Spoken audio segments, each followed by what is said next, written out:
бүгдээрэнд энэ өдрийн мэнд төргий. Өнөөдрийн эрдэм шинжилгээний хурлын зорилгыг тодорхойлохдоо энэ жилийн зорилго дээр хиймэл оюун ухаан болон экосистем тэгээд хиймэл оюуныг ашиглахад багш хүн суурьтай хүнд төвлөрсөн гэдэг болгож зорилго маань өөрчлөгдсөн. Тэгээд яагаад энэ зорилготой болж өөрчлөгдсөн бэ гэдэг санаануудаа ингээ бүгдийг буулгаад ерөнхийдөө хиймэл оюуныг нь өөрийг нь ашигласан. Өөрийг нь ашиглахдаа би нөгөө туслагчаа болгож тэгж ашигласан байгаа. Тэгээд эдгээр маань дандаа ноутбук илэн дээр хийсэн слайдууд байгаа.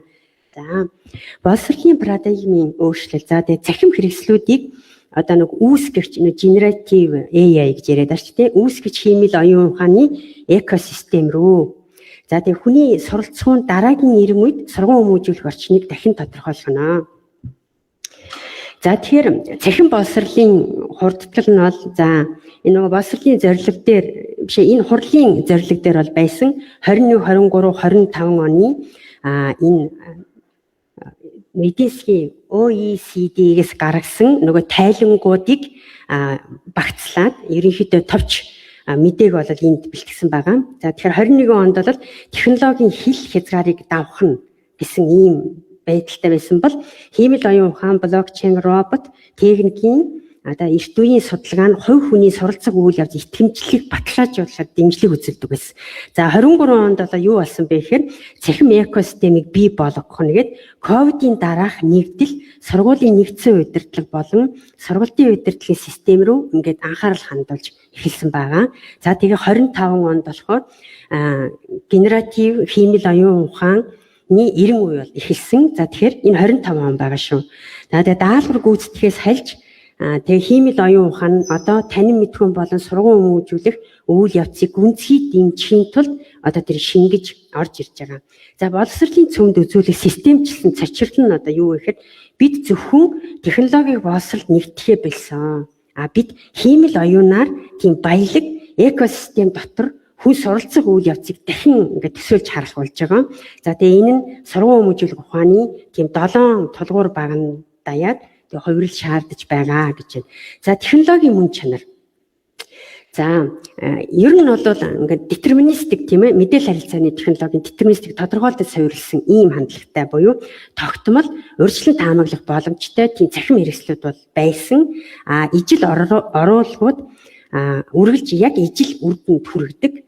За голчлон ердийн тийм давтагддаг ажлуудыг хөнгөшлөх зорилготойгоор бүтээгддэг байсан бол одоо бол шилжилт нь юу болж байгаа гэхээр тийм санамсаргүй хиймэл оюун ухааны загварууд бий болж байгаа. За магадлалт тэгээд дасан зохицох чадвартай үүсгэл тэгээд ижил оруулгууд янз бүрийн динамик үр дүнг үүсгэн тэг хэрэглэгчдэд алгоритмын нэгтгэлийн тодорхойгүй тийм хар хайрцгийг шүүмжлэлтэйгээр удирдлагыг бол шаарддаг юм болж байгаа.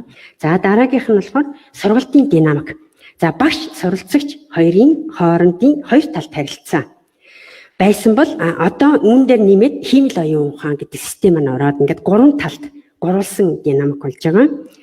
За тэгээд үүнд бол хамгийн гол зүйл бол хүний харилцаа сэтгэл хөдлөлийг хадгалах тийм шинэ арга зүй шаардлагатай болж байгаа маа. За тэгээд үнэлгээний үйл явцад тийм идэвхтэй оролцдог суралцагч маань. За дараагийн зүйл бол сургууль хүмүүжүүлэгчийн үүрэг нь одоо яаж ийм өөрчлөгдөж байгаа юм бэ гэхээр хэрэгсэл ашиглагч байсан өмнө нь.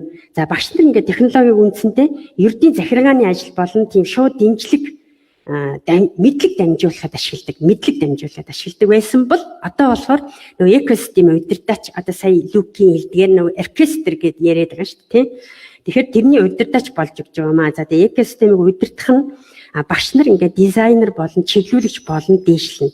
Тэгээ хиймэл оюун ухаанаар баялаг тийм орчин хамтран бий болгох. За тэгээ хүн агентийн тийм харилцан үйлчлэлийг зохион байгуулах, суралцагчийн сонголтыг хамгаалах тийм үүрэг хүлээдэг басан байна. За сургууль хүмүүжүүлэх чиг хандлага нь болохоор за өмнө нь бол тооцоолол ба символик манипуляц дээр тулгуурладаг одоо програм хангамж автоматжуулсан тийм дасгал сургуулилт болон үндсэн баримтуудыг санах бай дээр төвлөрдөг байсан бол одоо болохоор үр дүн бодит математик сэтгэлгээ одоо тийм хатуу нөгөө педагог гас эхлээд нөгөө хандлага өөрчлөх хэрэгтэй болж байна. За тэгэд хиймэл оюун ухаан суурьтай тооцооллыг хийж сургалтын хөтөлбөрийг одоо эрэл хайгуул нээлттэй судалгаа, дээд түвшний асуудал шийдвэрлэхэд төвлөрүүлэх ийм боломжийг бол олгож байгаамаа. За шийдвэр гаргалт. Шийдвэр гаргах үйл явц нь болохоор зөвхөн одоо хүний оролцоотой үйл явц байсан бол одоо болохоор нөгөө хиймэл оюун ухааны тусламжтайгаар таамаглал дэвшүүлээд тэгээд хиймэл оюуны нарийн төвхтэй оншилгоо таамаглалын шийдвэр гаргах гогцоог ингээ хөнгөвчлөдөг одоо ингээ нэг эргэх холбоотой тийм. Тэгээд хариуцлагатай байдлыг хадгалах тийм хит одоо хиймэл оюунда найдлагаас сэргийлэх. За тэгээд хиймэл оюун хүний дүгнэлтийг орлохгүй байхыг баталгаажуулахын тулд хүн төвтэй тийм хатуу сэтгэлгээг шаарддаг. За яс зүйн шаардлага. За өвдлийн ерөнхий нууцлалд бол өмнө анхаардаг одоо цахим аюулгүй байдал, нууц үгийн хамгаалалт төхөөрөмжийн биед аюулгүй байдалд чиглэсэн тийм яц зүйн хандлага байсан бол одоо болохоор нөгөө загвардах яс зүй. Одоо төрөмгийн өвөгдлийн олборлолд алгоритмын ялгуурлан гадуурхалтай тэмцэх тийм цогц шаардлага бол ингээд хиймэл оюунаас бол нөгөө нэг магдлалт гэдэг утгаараа бол ийм зүйл одоо бий болж байна. За нийгмийн шудраг бас соёлын тийм хүртээмжтэй байдал хиймэл оюун ухааны системийн тийм нөгөө эко буюу нөгөө байгаль орчны тийм тогтвортой байдлыг хангах чиглэл рүү бол ингээд өөрчлөгдөж ирж байгаа. За тэгээ суралцах орон зай болохоор яаж өөрчлөгдөд байна гэхээр одоо нөгөө хуучингийн нөгөө хан тулсан тий одоо танхим ингээд дөрвөлжин хан тулсан тийм стандарт анги танхим суралцах үйл явцсан тийм аль бие усны физик тийм орон зай стандарт цаг хугацаа орон нутгийн тийм мэдээлэл харилцаа технологийн лабораториудаар хязгаарлагддаг байсан бол одоо болохоор тийм түгээмэл экосистемүүд нь болохоор тийм тархмал нөө дистрибьютед буюу ингээд тархаасан хуваарилсан оноосон тийм болох хөдөлгөөн бол ажиглаж байгаа. За тэгээд суралцагчдын нийгэмлэгүүд нь хөдөлгөөнтэй нөө зорилттой бүлгээс шалтгаад янз бүрийн тийм нийгэмлэгүүд бол үүсэж байгаа. Тэгээд хиймэл оюун нь албан болон албан бус сургалтыг холбож хувь хүний мэдлэгийн тийм олон янз байдал нийгмийн соёлын гарал үүсэлтэнд тохирсон динамик экосистемийг бий болгодог. За тэг хиймэл оюун ухааны 90 үеийн парадокс нь болохоор за технологи нь танин мэдхүйн даалгавруудыг дуурайх чадвар улам бүр нэмэгдэхийн хэрээр боловсролын үндсэн тийм хүний элементүүд болох нэг эмпати, яс зүйн хариуцлага, нийгмийн харилцаа холбоо нь тийм экспоненциал байдлаар илүү тийм үнцэнтэй болж ирж байгаа. Тэгээд утга учиртай хүн хоорондын тийм харилцан үйлчлэл нь боловсролын туршлагыг орлуулах шүү тийм цөм хэвээрээ байна. За тэгээд чадамжийн замын зураглал болохоор за багш нарыг чадваржуулахын тулд тийм 3 үе шаттайгаар насан туршдаа тасралтгүй одоо мэргэжил дэвшлэх шаардлагатай. За нэгдүгээрт болохоор эзэмших хиймэл оюун ухааны суур мэдлэгийг бий болгох, ашиг тус ба эрсдлийг таних, хүний оролцоог хамгаалах. За хоёрт нь болохоор гүнзгийрүүлэх хиймэл оюун ухааныг сурагч төвтэй тийм сургах зүйд аюулгүй нэгтгэх, урьдчилан таамаглах шийдвэрийн гогцоог удирдах. За гуравдугаарт нь бүтээх яс зүйтэй хиймэл оюун ухааны хэрэгслийг хамтран зохион бүтээх системийн шинжилгээг дэмжих тийм сургалтын экосистемийг өөрчлөх. За тэгээ сургалтын ирээдүг ерөнхийдөө зохион байгуулах гэдэг нь болохоор хиймэл оюун ухаанаар баялаг одоо тийм орчин руу шилжих нь бидний төсвөрлөх ёстой тийм технологийн зайлшгүй зүйл бол биш юм. Энэ бол бидний идэвхтэй загварчлах, удирдан чиглүүлэх, манлайлах ёстой сургууль хүмүүжүүлэх тийм орчин юм. За боловсролын ирээдүйн хүн оролцоотой байх явдалд хамаарна. За тэгээд цахим боловсролдох одоо сайхан байдлыг одоо энд нөгөө мэдээлэл харилцааны технологийн ур чадвартай холбоод citizenship буюу нэг иргэншлийн мэдээлэл харилцааны технологитой холбож одоо нэг хэдэн үг үлдчихэж байгаа юм. За цахим бичиг үсэг иргэншлээс хальж сургуулиудад тийм цахим эрүүл мэндийг төлөвшүүлэх асуудал бол ер нь тавигдж байгаа. За тэгээ цахим эрен үеийн хос эртээ сэлэм гэдэг нь одоо цахим алхам гэдэг нь одоо 15-24 насны залуучуудын 79% нь интернет ашигладаг. За холболт өөрийгөө илэрхийлэх шинэлэг сургалтын хэлбэрүүдийг болоо дэмждэг. За сэтгэл зүйн зардал нь болохоор залуучуудын 46% нь баг байнга онлайн байдаг гэж мэдээлсэн байдаг. За энэ бол нэг барууны өвөгдөл цугласан тим юунаас авсан мэдээ байгаа шүү. Одоо манай Монголын юм бол байхгүй байгаа шүү гэж ойлгож байгаарай. За тэгэд сэтгэлийн төвшөөр нийгмээс тусгаарлагддаг тийм анхаарал сарнилтай холбоотой. За тэгэхээр боловсролын өнөөгийн тогтолцоо нь болохоор цахим бичиг үсгийн мэдлэг тэгээд цахим иргэншил гэдэг одоо нэг ийм хоёр зүйл дээр тулгуурлаад байгаа юм байна л да. За тэгэхээр энэ дунд одоо цахим эрүүл мэндийн асуудал гэдэг зүйлийг оруулж ирэх. Яста ингээд нөгөө 3 тулгууртай болох гэдэг байгаа байхгүй юу? За тэгэхээр тэр нь технологиг зориудаар тийм тэнцвэртэй ашиглаж бүхэлдээ сэтгэл зүйн сайхан байдлыг дэмжих чиглэлд ингэж ажиллах хэрэгтэй байна. За тэгээ сэтгэлгээний өөрчлөлт нь болохоор хуучин таамаглал эрүүл мэндэнд тийм цахим боловсролтой байхын дагалдах үр өгөөж бодит шин байдал нь болохоор эрүүл мэндийн сэтгэл хөдлөлийн оюун ухаан өөрийгөө зохицуулах тийм сэтгцийн эрүүл мэндийн боловсролт тийм тодорхой анхаарал хандуулахыг болоод шаардж байна гэж. За тэгээд энэ дижитал сайхан байдлын сэтгэл зүйн мөчлөг нь болохоор за мэдлэг, үнэлгээ, хэрэглээ, тэгээд дүгнэлт гээд энэ цикл ингээд циклтэй 4 циклтэй. Энэ нь болохоор насан туршийн хөгжиж буй үйл явц юм аа.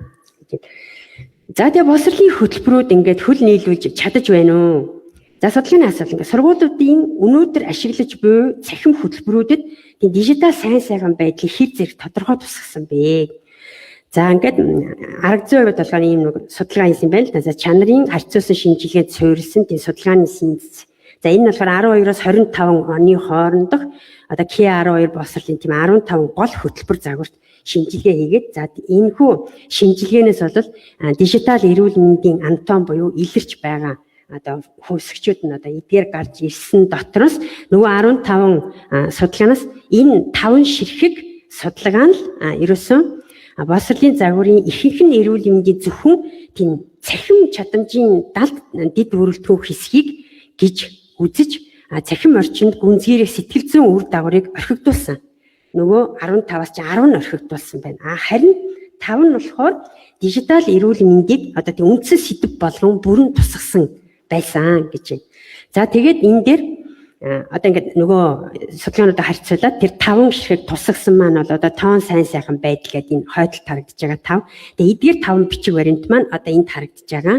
Одоо British Columbia тоон бичиг үсгийн хүрээ гэдэг 13 оны ийм судалгаа. За тэгээд иргэдийн тоон ур чадрын хүрээ гэдэг энэ 5 судалгаа бол цахим сайхан байдлыг бол тусгасан байдгийн байна. За тэгээд эдгээрээс гол дүгнэлт нь техникийн ур чадвар, ёс зүйтэй оролцоо нь бүх нийтэд хүлээн зөвшөөрөгдсөн тийм сэтгэл зүйн сайхан байдал нь тогтворгүй авч үзэгдэж байна.